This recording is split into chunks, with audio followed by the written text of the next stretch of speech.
বিরতির পর স্বাগত।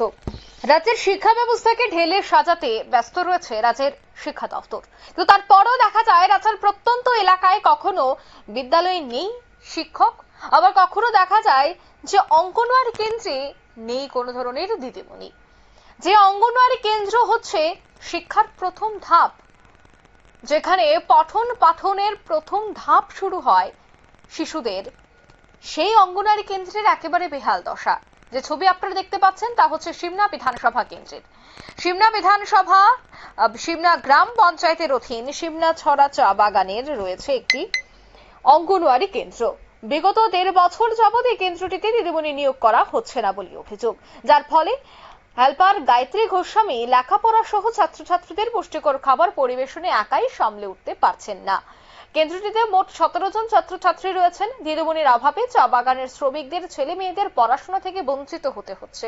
তাই চা বাগান শ্রমিক পরিবারগুলির অভিভাবকদের দাবি অতি সত্বর যেন অঙ্গনওয়াড়ি কেন্দ্রটিতে একজন দিদিমণি নিয়োগ করা হয়। ভাবতে পারছেন 1.5 বছর যাবৎ এই অঙ্গনওয়াড়ি কেন্দ্রে কোনো ধরনের নিয়োগ হয়নি। যে হেল্পার যাকে রান্না করার জন্য রাখা হয়েছে তিনিই নাকি পড়াশোনা করান, তিনিই আবার রান্না বান্না করেন, তিনিই আবার সেই কচিকাঁচা শিশুদের দেখেন, এবং ঘরটি পুরোপুরি জরাজীর্ণ অবস্থায়। কিভাবে চলছে? এসএমসি কমিটি রয়েছে কোথায়? কোথায় রয়েছে অঙ্গনওয়াড়ি কেন্দ্রের দায়িত্বে থাকা কমিটির সদস্যরা? তারা কি নাকে তেল দিয়ে ঘুমাচ্ছেন? প্রশ্ন কিন্তু এবার উঠছে, কারণ এই সমস্ত কিছুর পেছনে যে কোমলমতি শিশুদের পঠন পাঠন লাটে উঠছে, তাদের ভবিষ্যৎ যে অন্ধকারের দিকে নিমজ্জিত হচ্ছে। এখনো গ্রামের বহু মানুষ রয়েছে যারা হয়তো বা ইংরেজি মিডিয়াম বা প্রাইভেট নার্সারি স্কুলে পড়াতে পারেন না। বিশেষ করে চা বাগানের শ্রমিক যারা দিনে আনে দিনে খায়, তাদের এই অঙ্গনওয়াড়ি কেন্দ্রেই তাদের শিশুদের পড়াশোনা করানোর জন্য পাঠাতে হয়। কিন্তু এই অঙ্গনওয়াড়ি কেন্দ্রের যদি এই দশা হয় তবে কিভাবে চলবে পঠন পাঠন? প্রশ্ন অবশ্যই উঠছে। যাই হোক, তবে সে বিষয়ে কি বলছেন তারা শোনাচ্ছি। এই যে অঙ্গনওয়াড়ি সেন্টারটা, এটার নাম কি? সিমনাছড়া টি গার্ডেন। আপনার নাম? গায়ত্রী গোস্বামী।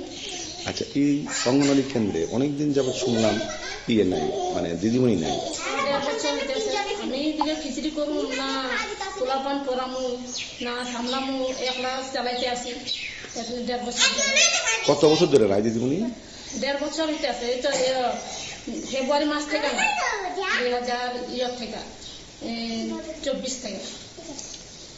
আগের যে দিদিমণি আসতো কি রিটায়ার্ড হয়ে গেছে? হ্যাঁ, রিটায়ার্ড হয়ে গেছে। আচ্ছা, এই এখানে কতজন আছে ছাত্রছাত্রী? 17 জন। তাহলে এখন কি আপনি কি মনে করেন এখানে একটা দিদিমণির প্রয়োজন, খুবই প্রয়োজন? হ্যাঁ, দরকার। আপনারা শুনলেন হেল্পারের বক্তব্য। দীর্ঘদিন যাবৎ দিদিমণি ছাড়াই চলছে এই অঙ্গনওয়াড়ি কেন্দ্রটি, বেহাল অবস্থায় পরিণত হয়েছে, কিন্তু নেই সে বিষয়ে হেলদোল কারোর। কবে নাগাদ এই বিদ্যালয়ে নিয়োগ করা হবে প্রশ্ন উঠছে। যাই হোক, তবে দাবি উঠছে যে খুব দ্রুত যেন নিয়োগ প্রক্রিয়া হয়। নিয়ে নিচ্ছে ছোট্ট একটি বিজ্ঞাপন বিরতি, সঙ্গে থাকুন।